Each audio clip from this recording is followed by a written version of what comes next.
watching Gov's Radio. This is where you go if you want to see something or if you want to hear something funny. Coming up in just a couple minutes. This is a joke I told. What? I'm not on Gov Radio? Call the police. Call my agent. Hi, I'm Danny Bonaducci.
They just go with the flow.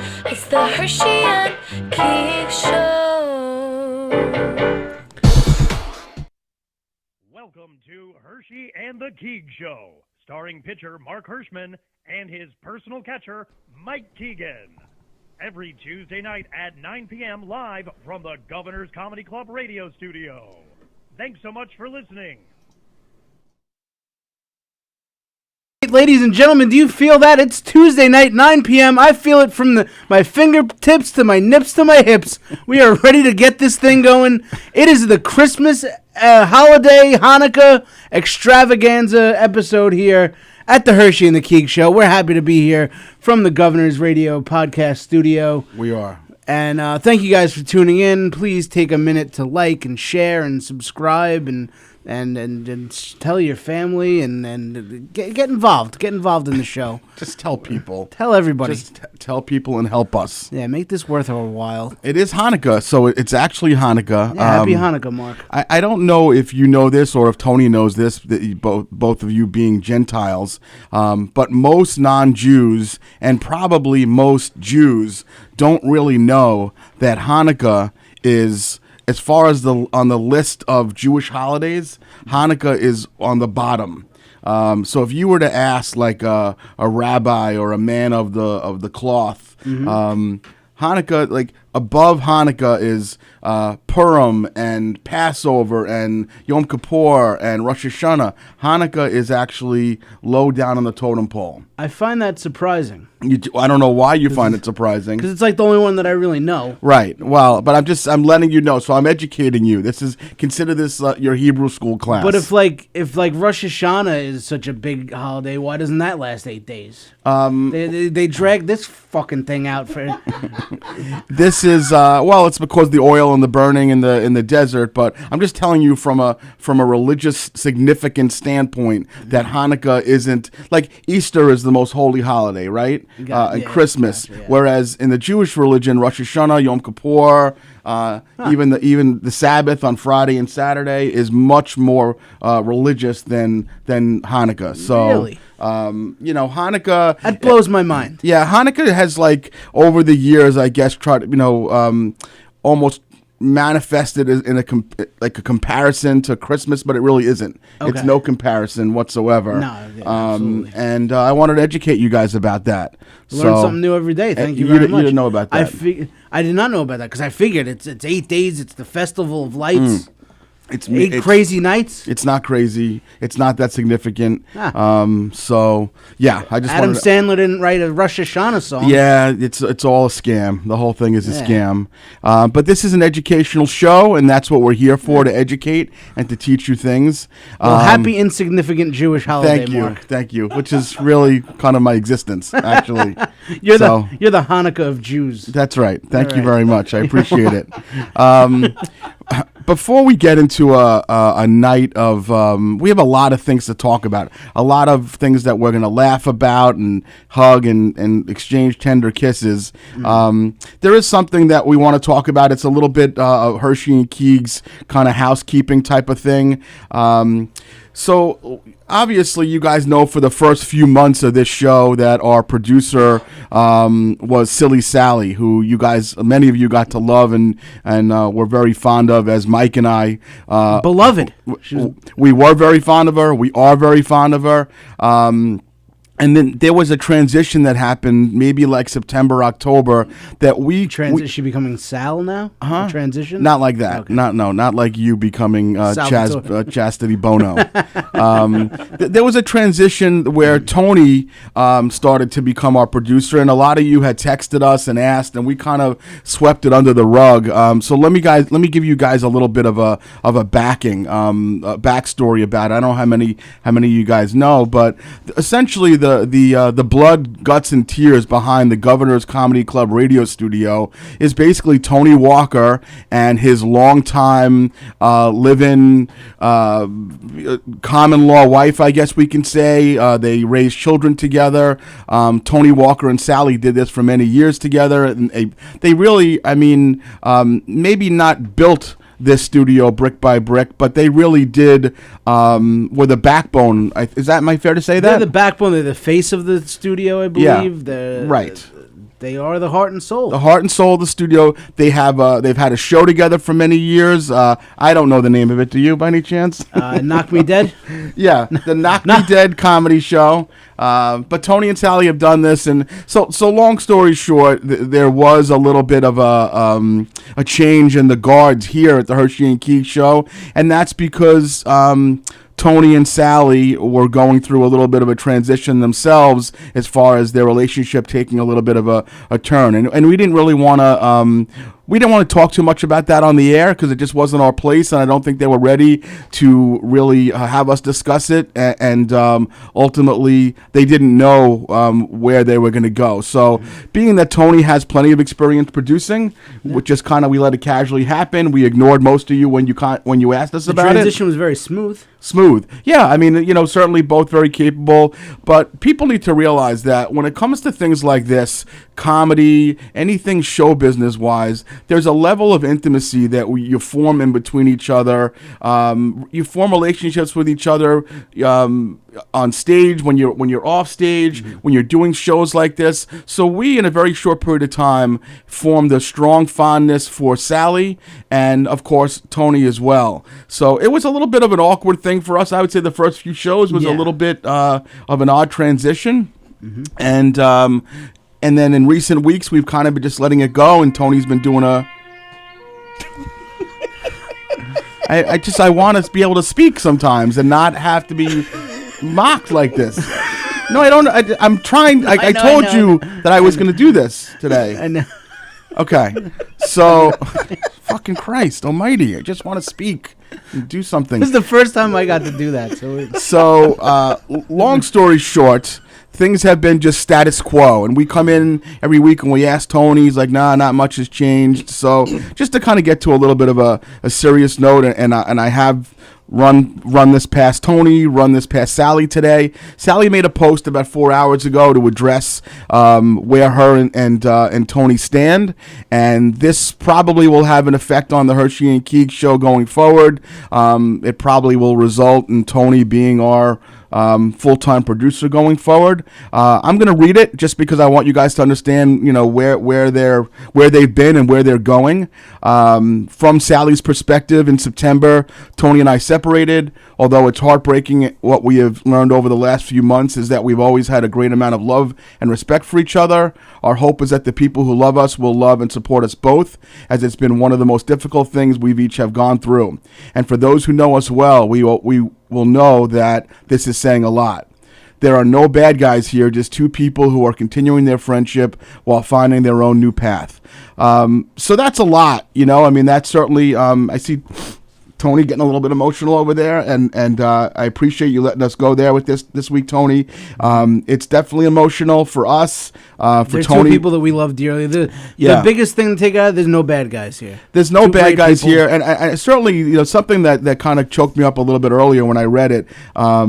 It's one of the most difficult things we've ever gone through, and for those who know us well, that's saying a lot. Well, so you have to realize that Tony, many years ago, went through a disastrous episode with cancer. It resulted in losing a leg. Sally took care of and watched her sister die basically right in front of her within the past year or so. So they've not had the easiest of roads. So for them to say that this is one of the toughest things that they've been through certainly speaks volumes. So we're not going to pontificate about this the whole night. I wanted to put that out there. It's important for Mike and I to let you guys both know. Sally, we know you're listening. We love you very much. Tony, we feel the same about you. We don't know where the path is going to be for you guys, and you don't know either, but we're going to be supporting both of you throughout Two people that. that we love and always will be a part of our... and the people that love them, I'm getting choked up watching Tony. The people that love them will be that way. Now, I may have put a comment on the thread today, which one of you are going to take custody of me? Nobody answered. That's neither one of them. They're going to let you go. I'm assuming that nobody wants me, which is not a surprise. But so that's it. We're letting you guys know that's the situation. Love you, Tone. Love you, Sally. And let's move on, Mikey, okay? Yeah. But like I said, we love you guys, and we just wanted to let our listeners know it's we like to be transparent. We're transparent. If nothing, we're transparent. Exactly. Yeah. And we're pretty much nothing. So that just means we're nothing and we're transparent. That just means that we're transparent. Yeah.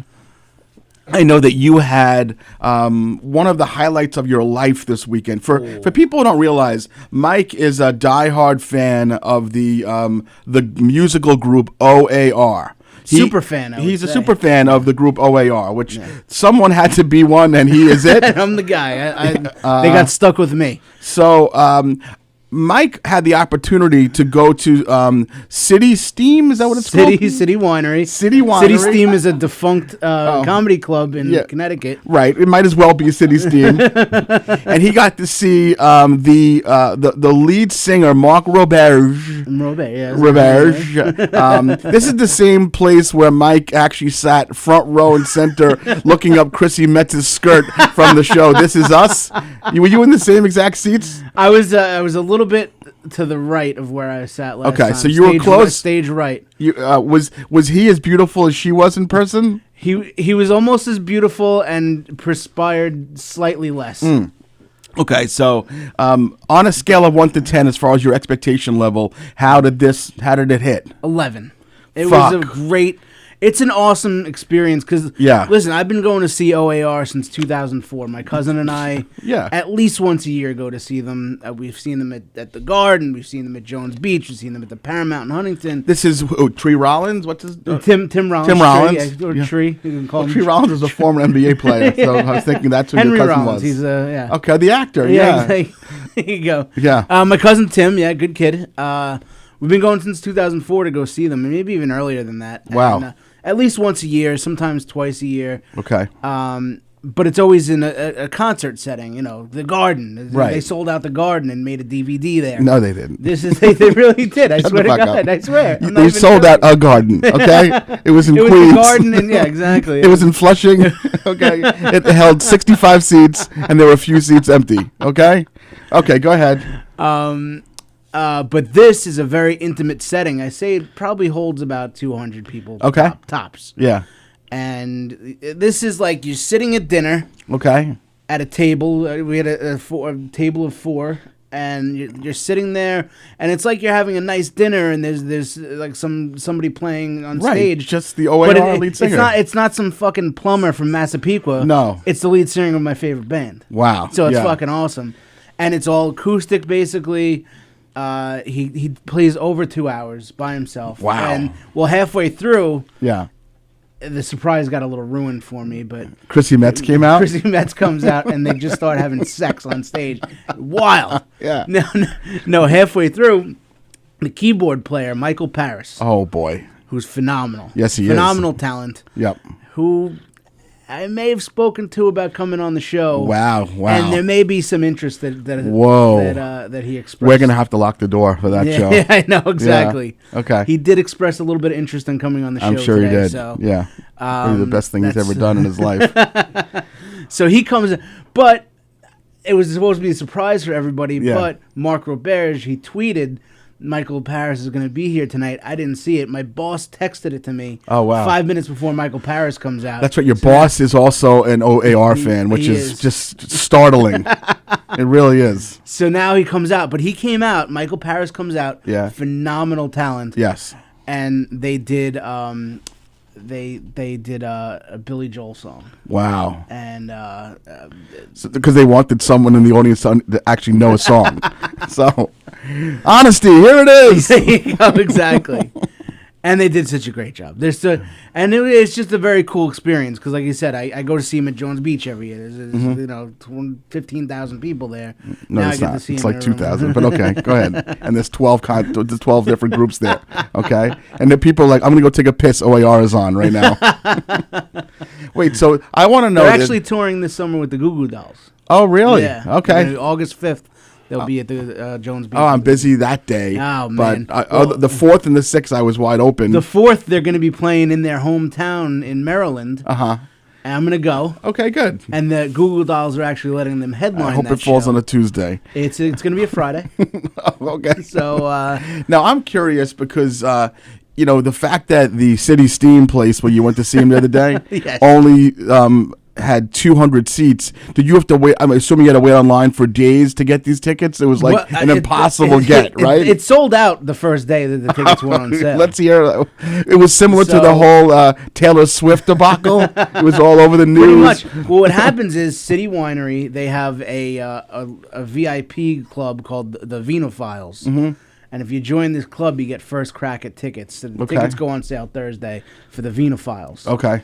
So I'm not a vinophile. I don't. No, you're a pedophile. It's a I whole am different group. It's a whole different file. Yeah. So I'm not in the club because the only time I go there is to see either Chrissy Metz or Mark Robert. So Right. I'm not. Well, not the spending two biggest acts that are there, Exactly. obviously. Exactly. So Vic DiBitetto is going to be there soon. Oh, great. Another great show. Awesome.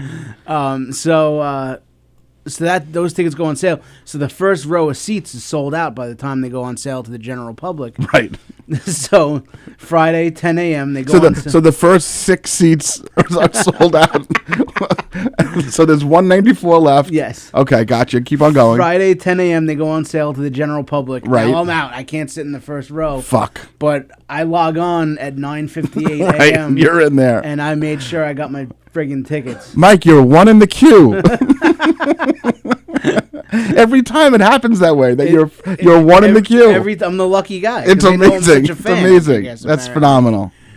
But So you had a great time. a great time. Tim. Carla came for the first time. She's never seen the band before. Loved it. Not particularly a fan. She knows a couple of the hits that they have. Right. Everyone knows they're big ones. You know the big Shattered. Yep. Shattered. Yep. How Just many times shattered. can I break I till broke I my shatter? window. No, that's the Rolling Shattered. Stone- That's the Rolling like to Stones. shatter your face. Okay. So she had a great time though. Okay. Which who was the fourth ticket? My cousin's girlfriend. My cousin, Tim's girlfriend, Tim's okay. girlfriend. Okay. He's got a new light in his life. Oh, She's a cool. lovely girl. Okay. Great. So we all drove in together. Yeah. Then they live in Long Beach. Dropped them off in Long Beach. Little dinner. You guys a little dinner. The food at City Winery is phenomenal. Oh, let's hear. They have these Kung Pao cauliflower wings that are so friggin' good. Yeah. And we had a whipped feta appetizer. Okay. That comes with this little cauliflower pita. Wow. Very good. A charcuterie board. We got Jesus. a charcuterie board. And Brussels sprouts. We got that Brussels. This sounds like a delicious meal, a delicious band, great company. I don't know how we can top this. Doesn't get better, and it does not get better. It doesn't. I don't know how we're going to top this on the show today, but I'm going to try. We're not. I'm going to reflect back to what happened last. I sense sarcasm when you talk about the OAR. No, I love Orr. Okay. I'm a big Orr fan. You know that. I love Orr. That's right. I'm starting to think that you're being facetious. No. I want to catch the Orr tour. Yeah, the Orr tour. That's what they should call it. They should call it that. But go see them this summer with the Goo Goo Dolls. No, I'll go with you. I'll go see. It's fine. We should go to the Maryland show together. Why can't we go to the one? What's the one here in local? Because it'll be like a little road trip for us. We could get a hotel room. All right. Relax. Was it planes, trains, and automobiles? So it's going to be tough in the next 41 minutes to top this, but I'm going to try. One of the highlights of my week last week was the day after the show. Mike and Carla's daughter, Juliana, who I have to tell you, like, just on the level of adorability, this kid is like a 13 out of 10. She's just the cutest little thing. Mikey brought her to see Max. The scary thing is she knows it. Well, I was going to say that. She definitely is aware of that. Yeah. She's aware of it. Mikey brought her to see Maxie's game. You got to see a very action-packed game. It really you got to see Max bomb some threes and Max some ball. is a great player. He's a good little player. Shit. He's a good little player. I'm like, all right, I'm going to go see his little Jewish kid playing with basketball. Yeah, I don't hype it up, but he's a good little player. But no, you downplay how good this I kid do, is. because I don't want to be that guy. Yeah. He's making... They have plays set up where he takes the ball behind the net and then flips it to the other kid. Behind his back. He's legit. Yeah. He's a good little player, and he was appreciative that you came. Stacy was. What's funny is some of we talk about Tina Brescia, the family friend of ours who's gone through the cancer battle, and her daughters, who are Anna's Olivia and Sophia, are two of Anna's best friends. Yeah. They actually came to the game too, not knowing that Keegs was going to be there. And Tina is obviously a big fan of Keegs. Sal, the husband, is even a bigger fan. So when I snapped a picture of Mikey with the girls, they were like, holy shit, Keegs is at the game. That's right. So it was super cool. I'm so happy for them that they got to spend some time with me. They really enjoyed it. Tina loved the picture. Sal did. And it was a great experience, and I appreciated you bringing her out. But she is a really good, close-knit group of friends. And they've welcomed me with open arms. Oh my God, open arms, like the Journey song. Yeah. And Max has this fan. He's got a little fan club. Audience, which is awesome. Yeah, it was a great day, buddy. If it wasn't for that freaking 7-foot tall Asian kid, oh my God, they had this other team we were playing had a kid who, they say he's 12. It seemed like a bunch of fucking bullshit to me. Check that kid's birth certificate. He's an Oriental kid. He's freaking. He's rejecting the ball. Yeah, he's like Asian. Dikembe Mutombo. He's Asian. Yeah, exactly. That too. And the kid had to be, I would say he was probably 6'2". Yeah. Easily. Yeah, exactly. When Max is not even 5 feet. Yeah, so, exactly. But it was great. If it wasn't for that kid, they would have absolutely. They would have blown him away. Yeah. So thank you for bringing that little baby girl. You have a little cute nickname. Is it the muskrat? What do you call her? You have a little cute nickname. I call her the little mouse. The mouse. Okay. Juliana Mouse. Yeah. I call her Juliana Bean. Yeah, no, the mouse thing. That's why I was thinking muskrat. You know what? Now it's muskrat. I'm gonna call her. She's a cute, like, just a cute kid who knows it, and she's got some sass to her. I can't imagine where she has gotten that from. I don't know. But maybe it skips a generation. I don't know. Unless she's the exact tiny little version of her mother. It could be that concentrated form. It could be that.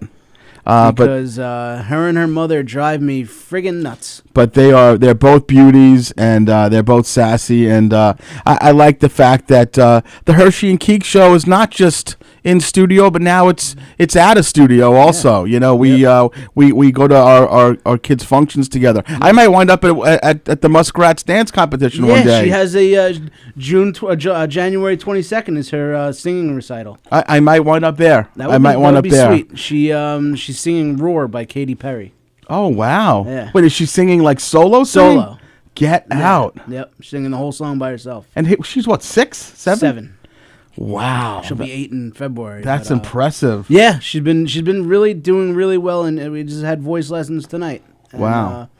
She's been doing really well. She's always had like a very soulful voice, and she loves music. Yeah. She memorizes every friggin' song that comes. Freaking Carla plays. Carla plays very aggressive music. Latin music, I would assume. Not even Latin music. Merengue, more, probably. Also very urban music. Mm-hmm. And Juliana dropped an N-bomb tonight in the car. Oh, wow. She That's was good. emulating one of Carla's songs. So, and Daddy. well, Daddy just from everyday conversation, Carla from the music. Just kidding, everybody. No, He's I not don't really use like that. I don't use that word. Not that often. Unless I'm playing Madden. I'm curious. Did you did anyone watch the World Cup this weekend? Did you guys? Sure did. What a game, huh? So I you know what? I actually posted something a little bit earlier in the day that I was one of the few people that was not watching it. Mm-hmm. But then I did watch it, and obviously it was pretty freaking exciting. There's no question about it. It was exciting. I disliked it because they kept on saying, Mbappe! Mbappe! And that's all I wanted to say the whole fucking day. Mbappe! Your family hates it. Oh, they hated it. Simply because of that. Yeah. I can just picture you walking around the house the entire day. Mbappe! Well, it reminded me of my days as a Hanson groupie, you know? Mbappe! Mbappe! Some boom bop. Yeah. Mbappe! Mbappe! Mbappe.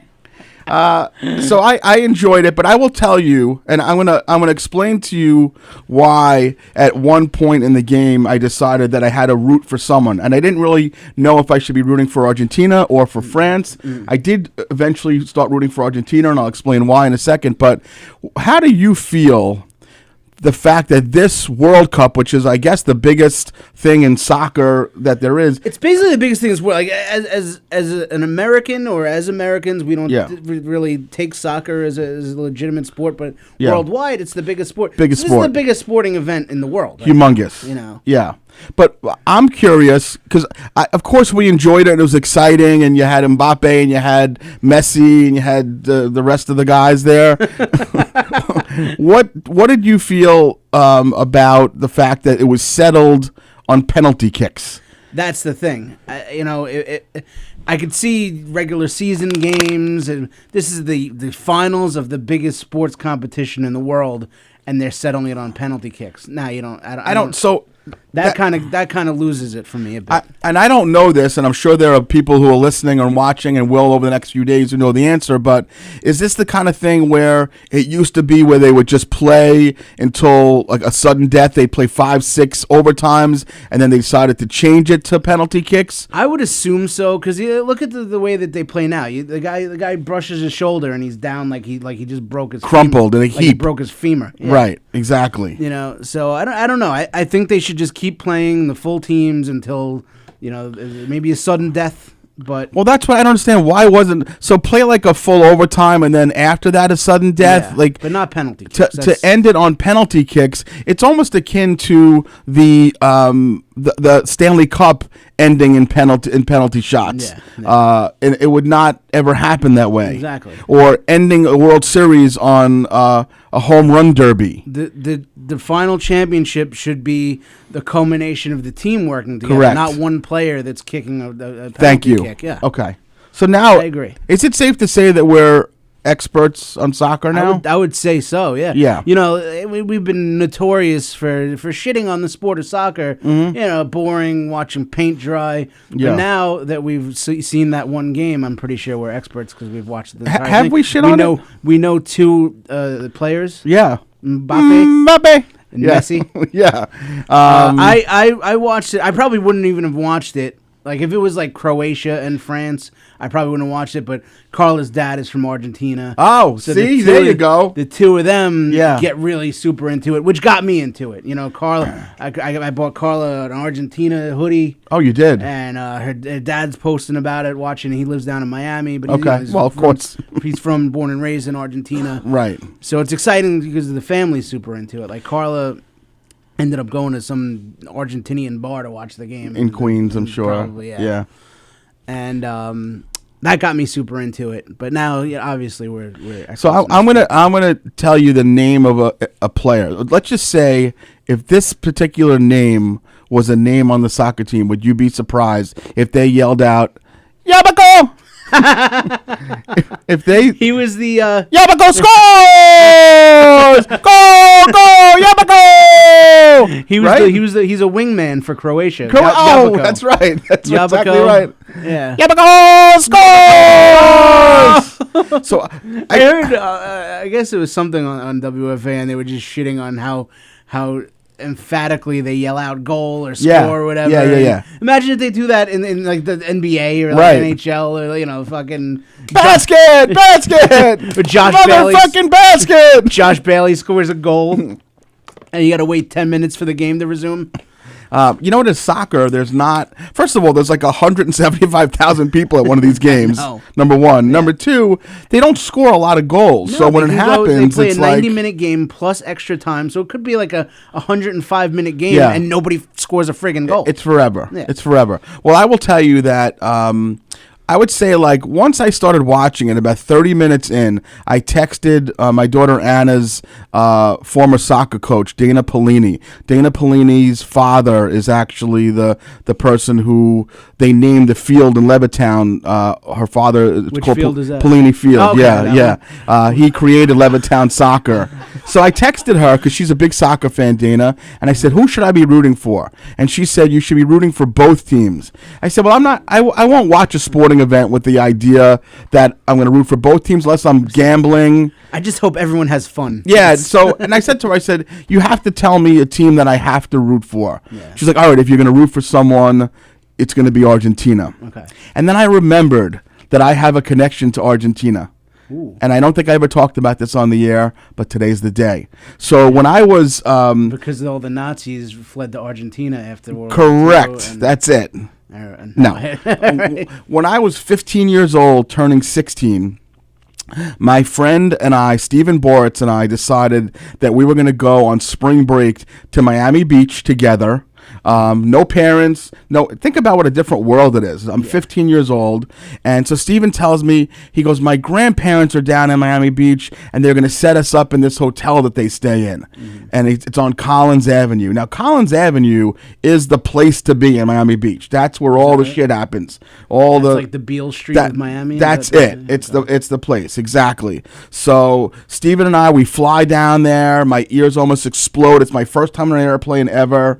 But we get there. He's like, "Oh, we're gonna take a cab to the hotel," and we get to the hotel, and it's called the Tides Motel. Okay, and picture all these beautiful, hip bars, hotels, and then there's this old piece of shit hotel right in the middle of the strip. It says the Tides on it, and we walk in, and all you see is old Jews. That's all. And I said, Stephen, what is this? He goes, well, my grandparents are Argentinian Jews, and all the people in this hotel are Argentinian Jews as well, but we're getting a rate for 7 days. We can stay here for I think it was like $32 a night. It was ridiculous. Yeah. So we stayed there, and it wasn't exactly we were going to have parties at the age of 15 with all these Argentinian Jews, but that's not where the fun stops. You go to the beach, try to get you a little schmeckled. Weckled, exactly. Yeah. But that's not where the fun stops. Yeah. I'll tell you what happened. So, I guess it must have been the first or the second night. I'm already homesick and crying for Dada and Mommy, you know. And at the time, it's only payphones, obviously. We didn't have cell phones. This was 1986, okay? Yeah. So I go up to the third floor of the hotel, and I go to start putting coins in the fucking payphone, and it's not a real phone, it's a fake phone. So I go downstairs to the lobby, and they're like, no, the third floor is just it's for movie props. That we don't have anyone staying on the third floor. Don't go up to the third floor. And I'm like, what does this mean, movie props? You know? Yeah. So they said, yeah, sometimes we have they do movie shoots in this hotel because there's shows around here. Fast forward to the next morning, Steven and I get on the fucking elevator, go downstairs. fucking Don Johnson walks onto the elevator. Really? It's me, Steven, and Don Johnson. 'Cause they're shooting Miami Vice. Really? No yes, way. they're shooting fucking Miami Vice in our hotel. Wow. One floor above us. That's fucking okay. awesome. And then they were shooting a scene outside of the hotel, and now you know why I root for Argentina. Argentina, yeah, exactly. That's why. That's your link to meeting the beautiful Don Johnson. You see how I tie everything in a bow? Seriously, yeah, eventually. absolutely. It took me a little time to get there. Yep. I'll give you a movie scene. I'll tell you a movie scene where the Tides Motel was featured. Do you remember the beginning of Ace Ventura: Pet Detectives when he went to the hotel and he wound up leaving a fake dog and taking the real dog, and the actor was actually Randall Tex Cobb, the boxer. Okay, yeah. That was Tides Motel as well. Really? No shit. Exactly. Oh, yeah. Is it still there? Do you know? The Tides Motel is there, but now it is one of those hip, nouveau kind of places that a 15 or 16-year-old want to go and get their schmeckel-weckel. Yeah, exactly. Exactly. But so when Argentina won, Argentina. No, Argentina. When the Argentinians won, I obviously got very emotional because I was so vested into the World Cup. Yeah, exactly. Because of this. Yeah, I love soccer. I was so vested because of my long history with Argentina. So rest in peace, Stephen Bortz's grandparents. Exactly. Thank you for the great hotel rate. Wrote to Don Johnson, let him know that. Don fucking Johnson, Don Johnson, man. that's awesome. Don Johnson came onto my elevator. Is that not the craziest How thing? crazy is it? Because that's the height of Miami Vice. So, at the time, yeah, 1986, And you're yeah. Did you were aware of Don? Very aware. So you know, fucking. And no, I'm it's- here at this old Jew hotel, and That's fucking right. Tubbs and Crockett walk Yeah. into the fucking elevator. No, I was aware when I was on the elevator with Don Johnson, and it moved a little. Yeah. Oh yeah. Absolutely. I'm Can't like, help it. Yeah. Is Don Johnson? Is the, that the white Tubbs? blazer rolled up to his elbows. Yeah, That's- let me tell you something. As on the handsome meter, yeah. dude fucking exploded that Yeah, shit. absolutely. I mean, no wonder why Melanie Griffiths was. What's her name again? No, Melanie Griffith. It's Manali Griffiths. No wonder. Melanie Grimmins, and she's an Argentine. Listen, if I was Manali Griffiths, I would have fallen in love with Don Johnson also. McDonald's Grimace. Manali Griffiths. Yeah. That's where they got the name, McDonald's Grimace. That's what they called me when they left the elevator. You got up the elevator. Don Johnson goes, "Was that McDonald's Grimace?" No, that was Mark Hirschman. I got to talk to Monopoly Griffiths. So yeah, that was Monopoly Grab Ass. Yeah, that's it. Yeah. So you just said something that's going to segue me into another story, a holiday story by now. Monopoly Grab Ass. No, That's grab Jewish bag. tradition. So Grab bag, yeah. I will tell you. So my first foray into. You ever have a holiday grab bag at work where like you bring in a present and then someone else brings in a Secret present, Santa. Secret Santa Yeah, type of yeah. thing? Well, I had never been part of that. You know, when I started working out of college, I worked in the thoroughbred racehorse business. I sold racehorses. There's no Secret office Santa parties. No one yeah. gives a fuck at all. So my first foray into a grab bag was at Briarcliff College in 2000. I guess this was 2004, 2005, many years ago, and I was super fucking stoked. Yeah. So I went through, I picked a name, and the name that I got was my friend Anthony Delway. Anthony Delway, like me, is a diehard Yankee fan, and I think that the budget was like $40 or $50, whatever it was. So I go out and I buy him the most kick-ass fucking Yankee hoodie. Like Nice. it was just it was a cool Yankee Yeah. hoodie, and I knew it was a home run. Like I knew that there was no way that he was not gonna love the hoodie. Yeah. You know, and I'm a better giver than I am receiver. Don't get any ideas. Oh, I know. But I'm not the greatest gift receiver, but I love giving people gifts. So with that said, though, I thought if I'm going to be dropping a fucking $50 spot on a hoodie, that I'm going to get something pretty cool back from whoever my person was, you know? So we're opening up the gifts, and one buddy got a Met hoodie, another one got like a jet jacket, like all these things. I'm like, this is fucking great. I can't wait. Can't wait to see what I So I open up mine, and it turns out that a girl named Simone Fox got me. I found out in the grab bag. So I open up my gift, and it's a CD holder, a Yankee CD holder. Yeah. And I'm like, oh, that's fucking cool. And I'm rummaging looking for the CDs. I'm figuring like I got like maybe a Bruce Springsteen CD. Yeah. At the time, 17 years ago, CDs were it. Like that's what you wanted. Yeah. There was nothing else. There was no. It was after cassettes, whatever. And I'm rummaging through and I'm zipping and I'm opening up all the zippers. There's like 8 zippers to open up in the 8 CD thing, and that's it. Just the fucking CD holder. Yeah. That was it. And I'm like, this fucking grab bag. $15 friggin' Tri-County flea market. Yes. Yeah. There's another version of Secret Santa. I forget what it's called. I'm sure somebody will correct me, one of the listeners. It's called like the private polar bear or some shit like that. Oh yeah, I like that. It's a Secret Santa. Everybody buys a gift for somebody, but you could like steal other people's gifts. You know that one? You ever do that one? I went to a Carrie Carabas party once, and yeah, they do that there. Oh, it's I don't like it. It's called like the greedy gingerbread man. Yeah, I don't know what the fuck. Yeah, the filthy Jew. It's called. Yeah, that's the one. Yeah, exactly. Yeah. If it's not called that, it should be. It should be. Yeah. I was working at a nail polish manufacturer years ago. And we did one of those, and quite a few people work for the company. Some really great gifts. Our bosses were loaded. They bought some really great gifts. Somebody bought a NutriBullet, which is like $200 friggin' blender. That's a home run gift. Home run. I get the NutriBullet. I'm stoked. How far into the process, though? Right away. Oh, so you're losing that bullet. Losing the bullet right away. And I never did this thing before, so I really didn't know how it worked and everything. So somebody walks over to me and like tries to like take it out of my hand. Yeah. And I'm like, you can't fucking have this. Right.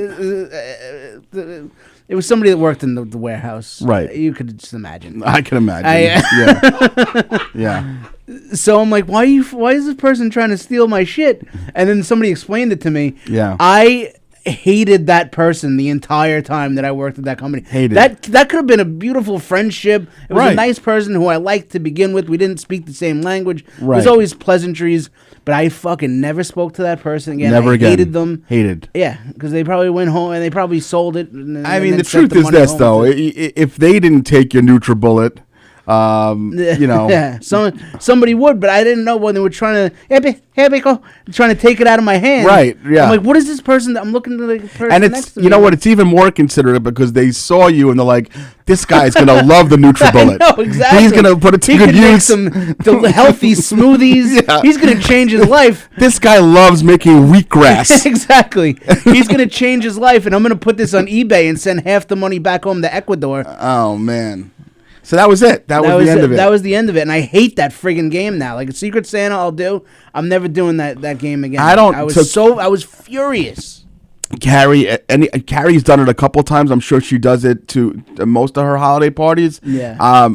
There was actually Carrie did it at that lounge in Bethpage. Like I didn't go that year. Yeah. It was the living room or something. The living room, yeah. But people got pissy. Like people were. It definitely there was a dirty feeling when it was all said and done. Yeah. You know what I mean? Like.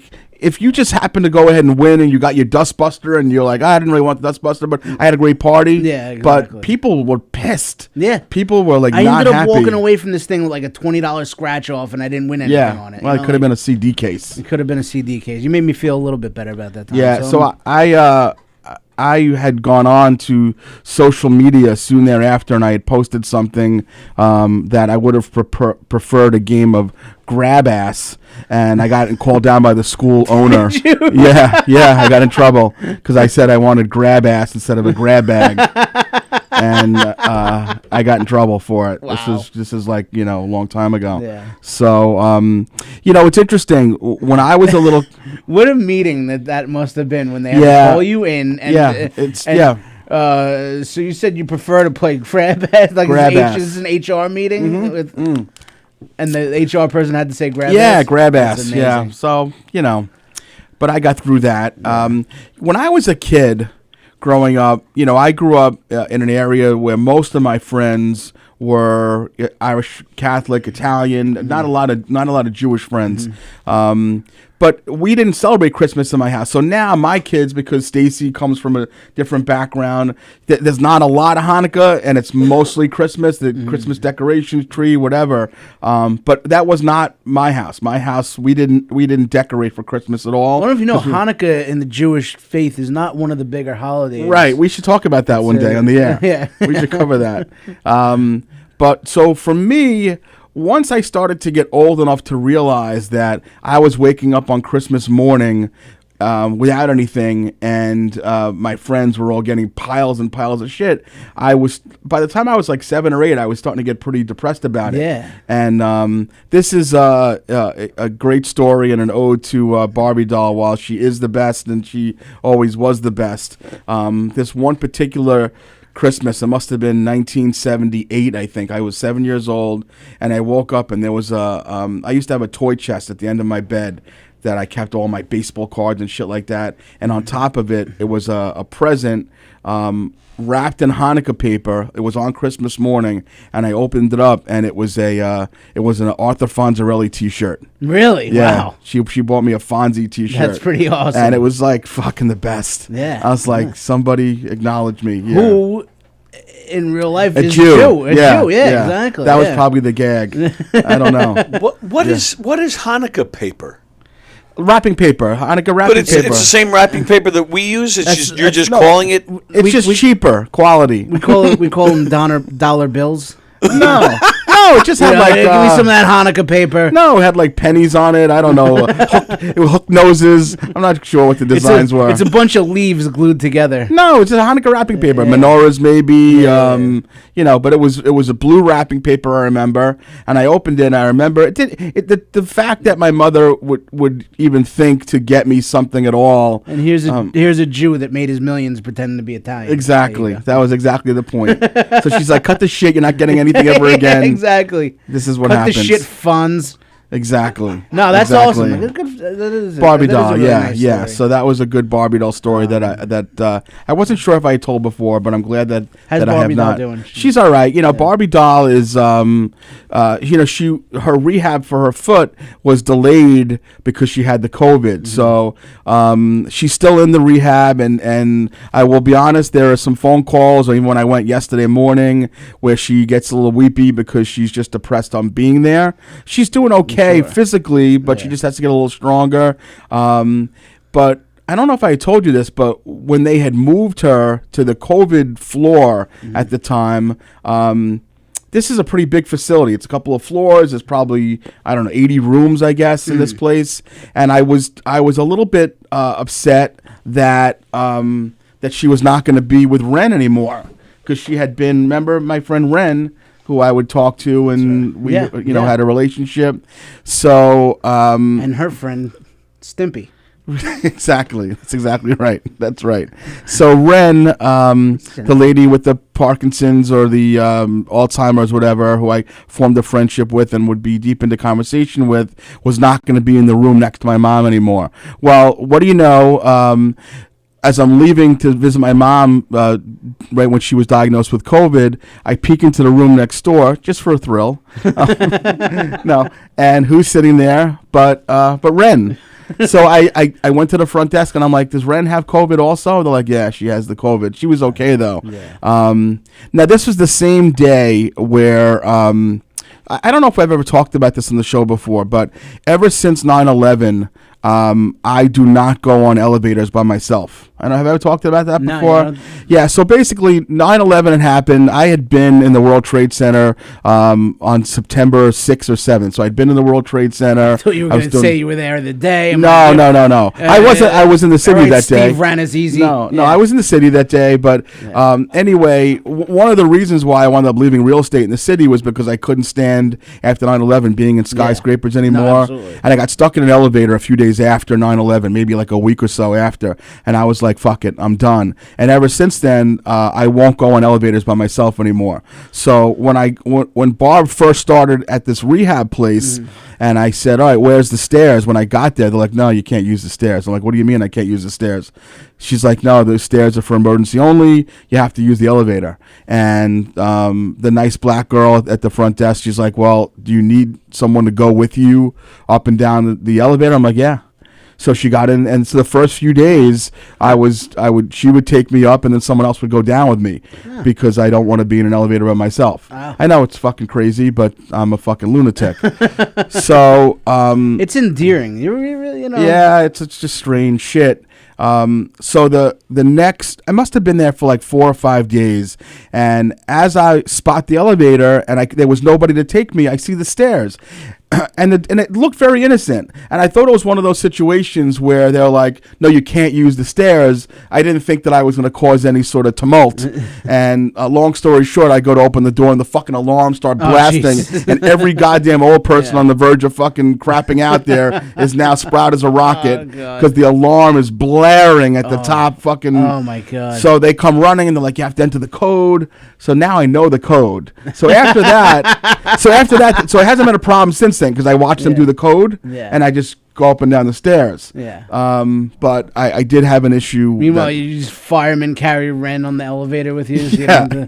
But I was doing. They were helping me with the elevator thing, and then now I have the code. I just go up and down at will. There you go. But so I got to see Ren again. What's the code? It's 234. I got to see and hit the light. I got to see Ren again, and this was a very funny and sweet thing.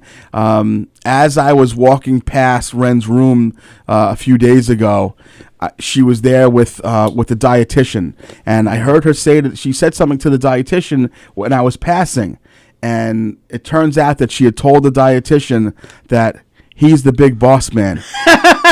He runs this place. You mean the guy that won't go on the elevator without an assistant? But so the dietitian said that he's the big boss man. He runs this place. All the decisions go through him. So the dietitian comes out and stops me before I go downstairs, and I'm like, "Oh no, I know the code." You know, she's like, no. She goes, I just want you to let you know that the fact that she said that means that she's extremely comfortable with you because she does not talk about everybody like that. Really? So she must think that obviously I'm not the big boss man. I mean, I feel like I am. But so how sweet was that? That Ren thought I was really nice. the big boss man and of the it's place. sweet that you know that means that she's comfortable with you. Yeah, exactly. So now when I throw her over my back and I take her down the stairs to get into the cab that she's now always you can talking do whatever about. you want to her.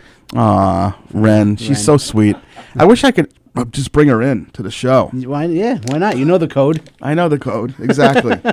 So that's something that happened. Enter the code. I'm the boss man. The big boss man is what she had called me. Yeah. So that's something that happened that was very Maybe sweet. she thought you were a wrestler from 1987. That's the Tasmanian devil. That's it. Speaking of something adorable, I'll tell you. Listen. I always find it funny. I always get a little annoyed, I should say, when someone else in my life is funnier than me. I still do the show with me every week. Yeah, exactly. That's exactly right. Good setup there. No, I've been working on that for weeks. Like if one of my kids do something funny, I'll laugh at first. I'll be like, "Fuck, that's like, why didn't I think of that?" Yeah. Or Sue across the street, like she's extremely funny. She'll say things I'm like, "Fuck," same thing. And Stacy, the same thing. She could be funny as well, very funny. So we're the other day. I would say it's been 20 years since Stacy and I have gone food shopping together. Mm-hmm. Either she usually does the bigger food shops. I kind of do the half-ass ones. But we'll never go food shopping together. Mm-hmm. And what's crazy, what happened the other day before the Jet game, in my mind, I'm thinking, like, we have to do a lot of food shopping today. I'm like, maybe her and I should just go together and bang it out. So I don't have to go to King Cullen. She doesn't have to go to Stop and Shop. We'll just go together. And then around 11:45, 12 o'clock, she comes to me. She's like, let's just do the food shopping together today. Literally the first time in 20 years we've gone food shopping together. Fucking crazy that I don't know what was in the air. I have no idea. Yeah. So we get in the car. We head over to Stop and Shop. And she's like, all right, what's going to save time is that you're going to go on the cold cut line. That's going to be 15 minutes. And then we'll meet up. But at least you'll have that taken care of, So I get the honey maple turkey, I get the Land O'Lakes White American, the Alpine Lace Swiss. That's our go-to cold cuts right there. And I see her in the offing, like in the frozen section, So as I'm approaching her, I hear on the loudspeaker, it's from the customer service desk. The customer who is looking for peanuts, please report to the customer service desk. So to me, it sounded like, well, the customer who was looking for penis, go to the customer service desk. But of course, I think like a sick person, so I didn't think anyone else thought that. So as I approach Stacy, she just turns around, she deadpans me. She's like, "They just made an announcement for the guy looking for penis. Go to the customer service desk." And I'm like, motherfucker. Oh, man. Yeah, she got me. Sort of missed opportunity that She got me. She got me. She got me good. So I reported to the customer service desk, and you got a little penis. I got a little pee-pee. Yeah, a little pink. I got a little peeshy. Yeah, exactly. Yeah, I thought it was pretty funny, though, that... yeah. Good for Stacy. Good for Stacy, yeah. So that was kind of funny. So that's something that happened the other day. Just, it was a lot of good stuff has happened in our lives. Yeah, exactly. Shopping and penis and customer service. Penises. I don't think I told you what happened. This was in work about 2 weeks ago. And again, I know it's very weird for you guys when I talk about my day job or Mike talks about this it. is the work. I mean, this is. But I'm just saying, you're like, these guys don't have a day job. They're like, they're comics. They're selling out shows. Exactly. The day job is just for a place to us to go during the day and, health benefits and whatever. That's the only reason. It's just the health benefits and just to we both work in the kind of the service industry, so we help people stay grounded. Yeah, we want to stay grounded. Exactly. So we do. There are certain meetings that we do interdepartmentally. Oh, that was nice the way I said that. And we do it via Google Meets or Zoom. And we're in this meeting. Mudslide Gryffindor there. Yeah, exactly. So we do this. This is about a week and a half ago. I'm in a group meeting, and there must have been about 20 people from the company that are on this Zoom or Google Meet, and somebody had to go while on the call into a shared drive to pull up a document. Okay. So they go into the shared drive, pull up a document, and the next thing you know, the full screen is a photo of me and my 3 best friends drinking beer when we were 17 years old in high school. Now, luckily, nobody realized that it was me because it was kind of a blurry picture. Yeah. But I knew the picture. I know it well. It's possible that I went to save it onto my computer one time when I was making, we had like the reunion and we had to put together, submit things for like the slideshow. Oh, God. I don't have any idea why it was in the share drive, but I'm such a stupid moron that I don't know how to do anything. Yeah. So instead of saving it to my pictures, I saved it to the share drive. Oh, my God. So I hear people like, what the hell's that picture of teenage boys drinking beer? And it was like Schlitz, like it was literally, the picture was 35 years old. I was 17 years old in the picture. And I'm like, fuck, somebody make this picture off the goddamn screen. Yeah, I know, right? Exactly. But it was me, my friend Bobby Kaiser, Craig Shiloh, Jimmy Wunderlich. We were in the picture. And Don Johnson. And Don Johnson. The Tubbs was in there as well, yeah. Which one is Don Johnson played? He was Tubbs. Crockett was the darker fella. Okay. He was black. Yeah, he was black. He was one of those black blacks. Yeah. So... I got through the I show. think we both took a sip together. That with was one. We should have shared sips. Yeah. I got through the show today with one bottle of water and a 4.23 fluid ounce juicy juice. I think if this was like a 6 or an 8 ounce juicy juice, it would have been better because I'm still feeling a little bit gravelly. Yeah. But I see that the show is coming to a draw. Yeah, no, that's okay. I'm good. I'm fine. I'm just I think all the COVID enzymes that I have in my body just cancel each other out. Right. No, you're good, and I'm good, and this was a great show today, guys. Tony, listen, we're not going to do that again, but thank you for letting us touch on that subject, and Sally, the same thing. Thank you for letting us touch on you. And I hope we did it justice, and I hope we did it classily. Yeah. Thanks for the kind words. I appreciate it. No, you got it, and Mikey, what's happening? So we got Christmas coming up. We got Christmas Eve on so Friday. Really no shows to plug this week because it's Christmas week. Christmas week, yeah. It's also Hanukkah week, which is not one of the bigger holidays. Right, right. Let's talk about that one time. Yeah. But yeah, it's Christmas Eve. Going to my mom's house. Okay, good. I'm making a lasagna. I'm super excited about that. Oh, that's gonna be great. Yeah. I can't wait for that. Doing the mussels, the calamad, the baked lamb, the little galamad, a little gabagool.